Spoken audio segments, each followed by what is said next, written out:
তো হাই বন্ধুরা, দেখুন আজকে আমি মোচার পকোড়া করব। তো এই যে ফাইনালি মোচাটাকে প্রথমে কেটে নিচ্ছি।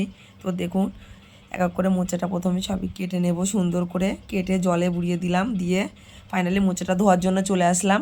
তো এই যে ধুয়ে নেব, এটা কড়াতে জল দিলাম, জল দিয়ে অল্প লবণ দিলাম, দিয়ে মোচাটাকে ভালো করে সিদ্ধ করে নেব। তো দেখুন এই যে দিয়ে দিলাম, মোচাটা সিদ্ধ হয়ে গেছে, ডেক্সিতে নিয়ে নিলাম। আমি ওটা মাখানোর জন্য রেডি, ফাইনালি গলে গেছে মোচাটা, দেখতে পাচ্ছেন। তো এই যে প্রথমে বেসন দিচ্ছি।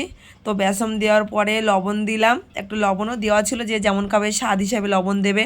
তো এই যে গরম মশলা দিচ্ছি, তারপর পকোড়া মশলা দিলাম, তারপরে গরম মশলা দিলাম, জিরে গুঁড়ো, মরিচের গুঁড়ো, লঙ্কার গুঁড়ো, সব কিছু দিয়ে পেঁয়াজ কুচি, লঙ্কা কুচি, আদা বাটা, রসুন বাটা, একটা ডিম দিয়ে দিলাম ফাটিয়ে। ওটা একটু ক্রিসপি হয়, ওটা খুব খাস্তা হয়, খেতে খুবই সুন্দর হয়, টেস্টি হয়। তো যে হলুদ, ডিম টিম যা যা লাগে আর কি, আমি সব কিছু দিয়ে ওটাকে মিক্সড করব, করে এক এক করে সবগুলোকে ভেজে নেব। তো দেখুন, তো ফাইনালি আমার সব কিছু মশলা দেওয়া কমপ্লিট। তো এই যে কড়াতে সাদা তেল দিয়ে দিলাম, দিয়ে ওটাকে আস্তে আস্তে আমি এবারে এক এক করে সবগুলোকে ভেজে নেব, পকোড়াগুলোকে।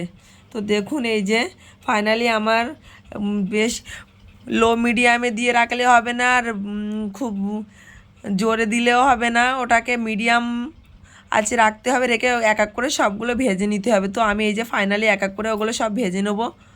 তো দেখুন এটা খেতে খুবই টেস্টি হয়, না খেলে বুঝতে পারবে না। তো আমার এটা যদি ভালো লেগে থাকে ভিডিওটা, তো সবাই লাইক কমেন্ট শেয়ার করবেন, আর বাড়িতে এইভাবে করে খেয়ে দেখবেন কেমন হয়। তো টাটা বাই বাই, দেখা হচ্ছে পরের ভিডিওতে। তো কেমন হয়েছে কমেন্টে জানাতে ভুলো না যেন। Love you.